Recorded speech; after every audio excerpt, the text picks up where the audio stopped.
Sa isang maliit at liblib na baryo sa malayong bundok, nababalot ng takot ang bawat tao tuwing sumasapit ang gabi. Sinasabing may gumagala raw na aswang na nangangain ng laman at sumisipsip ng dugo ng mga tao.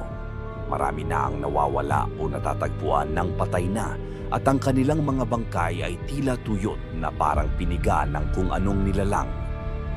Itong si Miguel, isang batang mangingisda, ay kilala sa kanilang baryo bilang matapang at walang kinatatakutan.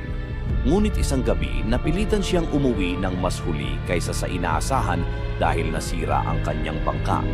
Tahimik ang paligid at tanging mga kuliglig at huni ng mga kuwago ang kanyang kasama.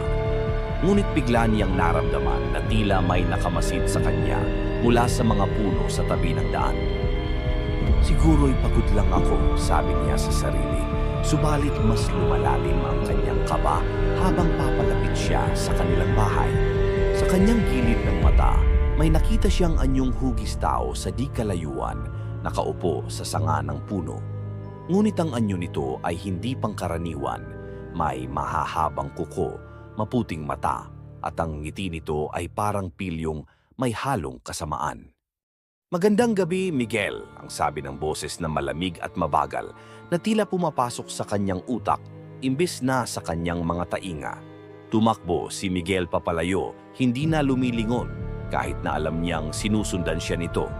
Nakarating siya sa kanilang bahay at dali-daling isinara ang mga bintana at pintuan. Ngunit kahit gaano niya pa ito i-lock, naririnig pa rin niya ang tahimik na pagtawa sa labas. "Nagtatago ka ba sa akin, Miguel?" Ang bulong ng aswang mula sa labas na tila malapit ngunit wala namang makikita sa bintana. Maya-maya pa narinig niya ang pagkamot sa kahoy ng kanilang pinto, paunti-unti hanggang sa tumigil ito bigla.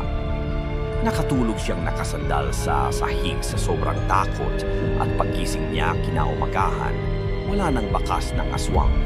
Ngunit sa labas ng kanilang bahay, sa harapan mismo ng kanilang pintuan, may iniwang marka na anyong paa, ngunit may matatalas na kuko. Simula noon, si Miguel ay hindi na naglalakbay ng mag-isa tuwing gabi.